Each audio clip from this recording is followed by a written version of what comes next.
नमस्कार. वृत्तम मराठी दिनविशेष मध्ये तुम्हा सगळ्यांचं स्वागत. आज 19 ऑक्टोबर आणि या भागात जाणून घेऊया आजच्या दिवशी घडलेल्या जगातल्या आणि देशातल्या काही ठळक घडामोडी. सुब्रमण्यम चंद्रशेखर यांचा जन्म 19 ऑक्टोबर 1910 रोजी लाहोर, पाकिस्तान इथे झाला होता. तेव्हा तो भारताचा एक भाग होता. सुब्रमण्यम चंद्रशेखर हे भारतीय अमेरिकन खगोलशास्त्रज्ञ होते. भौतिक शास्त्रावरील त्यांच्या अभ्यासासाठी त्यांना 1983 मध्ये विल्यम्स ए फॉलर यांच्या सोबत संयुक्तपणे भौतिक शास्त्रात नोबेल पारितोषिक मिळालं होतं. ताऱ्यांची उत्पत्ती कशी होते हे चंद्रशेखर यांनी शोधून काढलं होतं. तसंच व्हाईट डार्क वरील शोधासाठी त्यांना हा सन्मान देण्यात आला होता. डॉक्टर चंद्रशेखर यांची खरी ओळख म्हणजे चंद्रशेखर मर्यादा अर्थात द चंद्रशेखर लिमिट. त्यांच्या या सिद्धांताने विश्वाच्या उत्पत्तीची अनेक रहस्य उलगडली. चेन्नईच्या प्रेसिडेन्सी कॉलेजमध्ये शिक्षण घेतलेले एस चंद्रशेखर नोबेल पारितोषिक विजेते भारतीय शास्त्रज्ञ सर सी व्ही रमण यांचे पुतणे होत. चंद्रशेखर मर्यादेचा शोध लागल्यानंतरच कृष्णविवर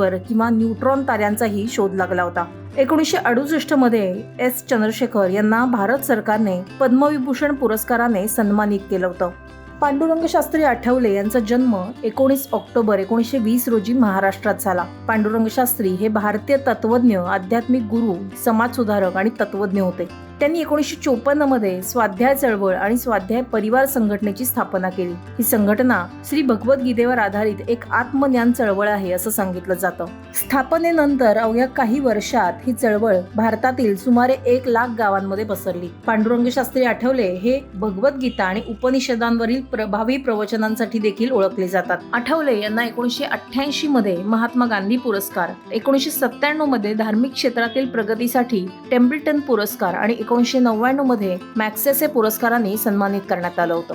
त्यानंतर 1999 मध्ये भारत सरकारने त्यांना पद्मविभूषण पुरस्कार देऊनही सन्मानित केलं. पांडुरंग शास्त्री आठवले यांचं 25 ऑक्टोबर 2003 रोजी निधन झालं. त्यांची जयंती मानव गौरव दिन म्हणून साजरी केली जाते. 19 ऑक्टोबर 1960 रोजी भारतात बनवलेलं पहिलं लढाऊ विमान MiG-21 हे हवाई दलात समाविष्ट करण्यात आलं होतं. याआधी हवाई दलात असलेली सर्व MiG-21 ही रशियाकडून निर्यात करण्यात आली होती. हे रशियाचं पहिलं लढाऊ आणि प्रतिभेदक क्षमता एकत्र असलेलं विमान आहे. 1971चं भारत पाकिस्तान युद्ध तसंच 1999च्या कारगिल युद्धामध्ये या MiG-21 ने अनेक प्रसंगी महत्त्वपूर्ण भूमिका बजावली आहे. त्याचं पहिलं उड्डाण 16 जून 1955 रोजी तत्कालीन सोव्हिएत युनियन मध्ये झालं होतं. 19 ऑक्टोबर 1943 रोजी स्ट्रेप्टोमायसिन हे प्रतिजैविक अर्थात अँटीबायोटिक औषध American biochemist salmon Waxman, Albert स्कॅट्स आणि एलिझाबेथ बुगी यांनी शोधलं. मातीमध्ये आढळणारे सूक्ष्मजीव हे स्ट्रेप्टोमायसिस प्रिसियस यापासून ते तयार केलं गेलं. क्षयरोगाच्या विरुद्ध प्रभावी असल्याचा दावा करणारं हे पहिलं प्रतिजैविक होतं. स्ट्रेप्टोमायसिनच्या शोधासाठी सेल्मन वॅक्समन यांना नोबेल पारितोषिक देण्यात आलं.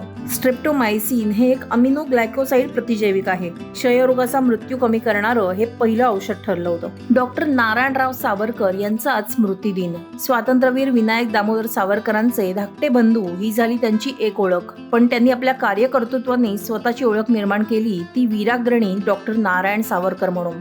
आपले 2 बंधू गणेश दामोदर अर्थात बाबाराव सावरकर आणि विनायक दामोदर अर्थात तात्याराव सावरकर हे अंदमानात काळ्या पाण्याची जन्मठेपेची शिक्षा भोगत असताना नारायणरावही इकडे स्वस्थ बसले नव्हते. आपल्या बंधूंच्या सुटकेसाठी त्यांनी आंदोलन उभारलं. सरकार बदलं नाही तरी पदरमोड करून कर्ज काढून नारायणराव प्रयत्न करत राहिले. अखेरीस 1921 मध्ये सावरकर बंधूंची सुटका झाली.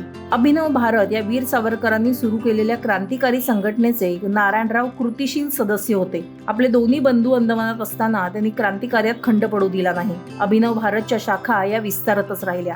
दोन्ही बंधू अंदमानात असल्यामुळे संपूर्ण कुटुंबाची जबाबदारी त्यावेळेस नारायणरावांवर होती. मात्र गरजेपुरता वैद्यकीय व्यवसाय करून त्यांनी आपलं राजकीय, सामाजिक आणि क्रांतिकार्य सुरूच ठेवलं.